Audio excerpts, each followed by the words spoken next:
Hello दोस्तों, एक बार फिर से स्वागत है आप सभी का हमारे इस बुक पढ़ने की जर्नी में। तो दोस्तों, इसमें आपको ना बोरिंग टाइप में लग रहा होगा, क्योंकि एक किताब पढ़ने का थोड़ा सा बोरिंग टाइप में लगता है। लेकिन हम ना अगर ये काम डेली करेंगे तो ये हमारी आदत बन जाएगी और हमको ये मज़ा भी आने लगेगा करने में। तो आपको इसको ना डेली करना है, रुकना नहीं है।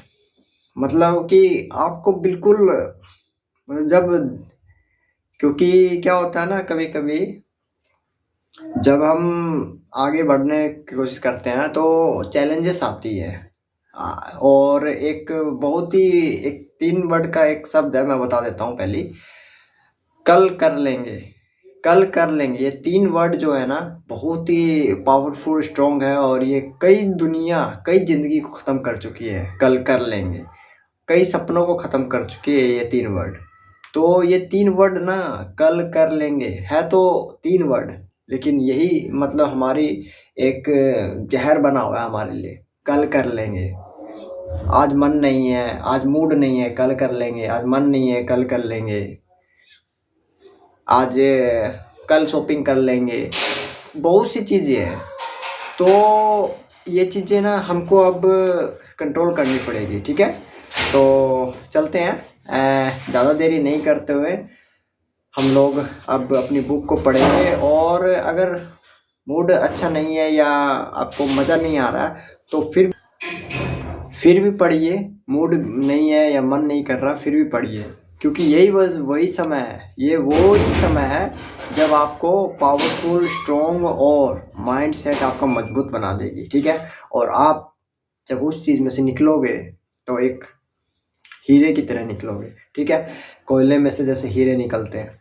तो आपको पहले इसके लिए तैयार होना होगा, कंफर्ट होना होगा, मजबूत बनना होगा। और अगर ईश्वर ऊपर वाला अगर कुछ देना चाहता है आपको, तो क्या ऐसे ही दे देगा बिना कुछ परीक्षा लिए? यार भाई, तो ऊपर वाला कुछ देना चाहता है तो ऐसी थोड़ी ना दे देगा, अच्छे से ठोक ठका के देगा भाई, तब जाके मिलने वाला है। इसलिए के लिए कंटिन्यू कंसिस्टेंसी लगे रहो, छोड़ो मत इसको, ठीक है। चलते हैं, एक और उदाहरण देखिए। हम पढ़ रहे हैं हर जगह अपना स्वागत कैसे कराएं, ठीक है। बुक का लोक व्यवहार, और किन्होंने लिखी है? डेल कार्नेगी जी ने, ठीक है। तो चलते हैं, एक और उदाहरण देखिए। फीना फिलाडेल्फिया के सीएम नाफले बरसों से एक बड़े चेन स्टोर संगठन को अपना ईंधन बेचने की कोशिश कर रहे थे, परंतु चेन स्टोर संगठन शहर के बाहर के किसी डीलर से ईंधन बुलवाता था। और मज़े की बात यह थी कि इस ईंधन को नाफले के ऑफिस के दरवाजे के पास ही स्टोर किया जाता था। नाफले ने हमारी क्लास में एक भाषण दिया जिसमें उन्होंने चेन स्टोर पर अपना गुस्सा निकाला और उन्हें देश के लिए अभिशाप बताया। और इसके बाद भी उन्हें हैरत हो रही थी कि वे उन्हें माल क्यों नहीं बेच पाए। मैंने यह सुझाव दिया कि वे दूसरा तरीका आजमाए। संक्षेप में जो हुआ वह यह था, हमने अपने कोर्स के सदस्यों के बीच एक वाद विवाद प्रतियोगिता आयोजित की। वाद विवाद का विषय था, चेन स्टोर्स से देश को लाभ कम है और नुकसान ज़्यादा। मेरे सुझाव पर नाफले ने विषय के विपक्ष में यानी चेन स्टोर के पक्ष में बोलने का निर्णय लिया। इसके बाद वे उसी चेन स्टोर संगठन के मालिक के पास गए जिससे वे बुरी तरह चिढ़ते थे। नाफले ने उससे कहा, मैं यहाँ पर आपको ईंधन बेचने नहीं आया हूँ, बल्कि आपसे मदद मांगने आया हूँ। फिर उन्होंने वाद विवाद प्रतियोगिता के बारे में बताया और कहा, मैं चाहता हूँ कि आप मेरी मदद करें। कोई दूसरा व्यक्ति मुझे इसके लाभों के बारे में उतने आंकड़े और जानकारी नहीं दे सकता जितनी कि आप दे सकते हैं। मैं यह प्रतियोगिता जीतना चाहता हूँ और मैं आपकी मदद से ही इसे जीत सकता हूँ। दोस्तों, जो भी आपको हेडलाइन लाइन पसंद आती है, अच्छी लगती है, तो उसको आप हाइलाइटर से हाईलाइट कर दें, ठीक है, जिससे आपको बाद में आप इन फ्यूचर भविष्य में कभी भी आप इस बुक को पढ़ें तो आपको पूरी बुक ना पढ़नी पड़े, बस आप वो मेन पॉइंट पढ़ लीजिए उस चैप्टर के कि क्या क्या वो कवि क्या कहना चाहता है उसके अंदर, ठीक है, राइटर क्या बोलना चाहता है।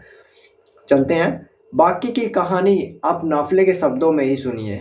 मैंने इस व्यक्ति से केवल 1 मिनट का समय मांगा था, इसी शर्त पर वह मुझसे मिलने के लिए तैयार हुआ था, पर जब उसने मेरी बात सुनी तो उसने मुझसे 1 घंटे और 47 मिनट तक बातें की।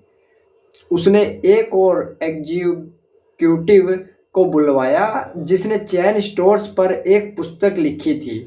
उसने नेशनल चेन स्टोर एसोसिएशन को फ़ोन करके मेरे लिए इस विषय पर हुई वाद विवाद प्रतियोगिता की रिपोर्ट भी मंगा कर मुझे दी। उसे विश्वास था कि चेन स्टोर सचमुच मानवता की सच्ची सेवा कर रहे थे। उसे इस बात पर गर्व था कि वह समाज के बहुत बड़े हिस्से का भला कर रहा था।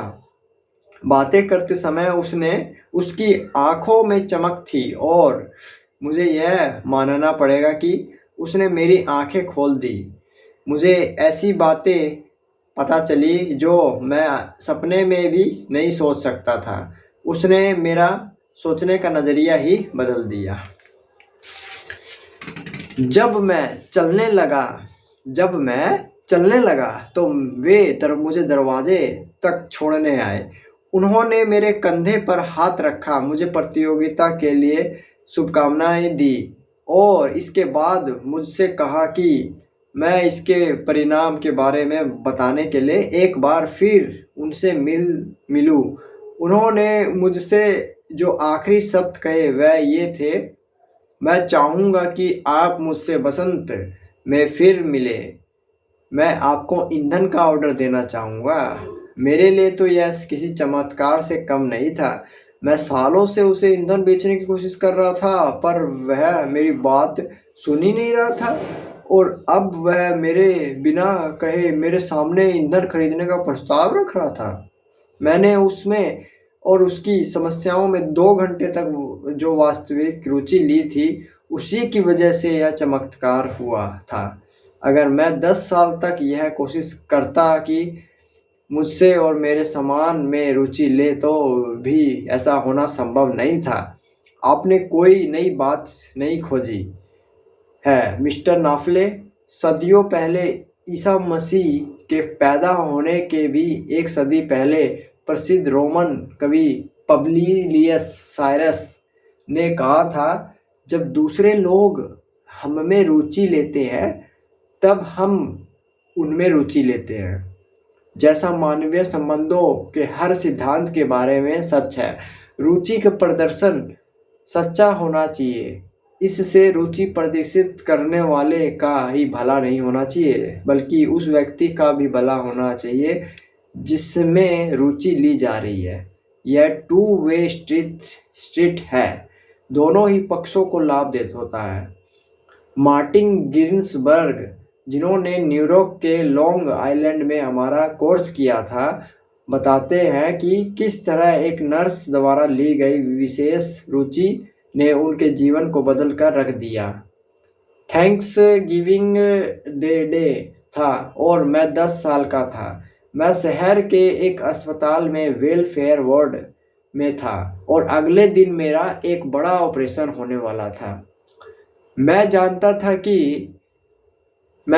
था कि मुझे महीनों तक दर्द सहना होगा और ठीक होने से पहले बिस्तर पर पड़ा रहना पड़ेगा।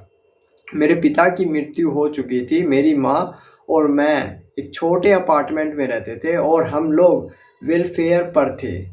मेरी माँ उस दिन मुझसे मिलने नहीं आ पाई थी। जब शाम हुई तो मुझे अकेलेपन, निराशा और डर का प्रबल एहसास हुआ। मैं जानता था कि मेरी माँ घर पर अकेली होगी और मेरे बारे में चिंतित होगी, क्योंकि उनके पास कोई नहीं होगा जिसके साथ वे खाना खा सके और उनके पास इतना पैसा नहीं होगा कि वे थैंक्स गिविंग डे के डिनर का खर्च उठा सके।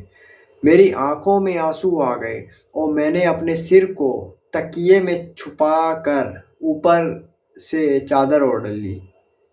मैं चुपचाप रोता रहा, परंतु मेरे मन में इतनी कड़वाहट थी कि मेरा शरीर दर्द से कहराने लगा। एक युवा स्टूडेंट नर्स ने मेरे रोने की आवाज़ सुनी और वह मेरे पास आई। उसने मेरे चेहरे के चादर हटाई और मेरे आंसू पोंछने शुरू कर दिए। उसने मुझे बताया कि वह कितनी अकेली थी। उसे दिन भर काम करना पड़ता था और वह अपने परिवार के साथ रहने में असमर्थ थी। उसने मुझसे पूछा कि क्या मैं उसके साथ डिनर लेना चाहूँगा।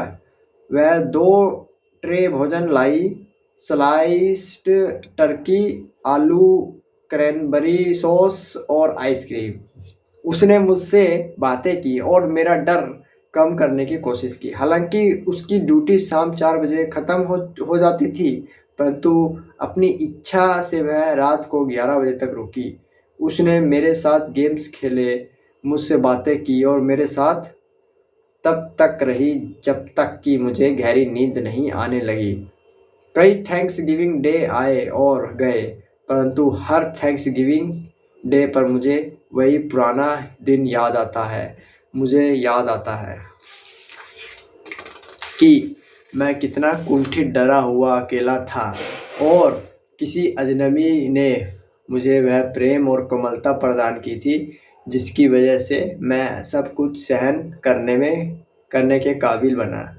अगर आप चाहते हैं कि दूसरे आपको पसंद करें, अगर आप सच्चे दोस्त बनाना चाहते हैं, अगर आप अपनी मदद करने के साथ साथ दूसरों की मदद भी करना चाहते हैं, तो इस सिद्धांत को याद रखें।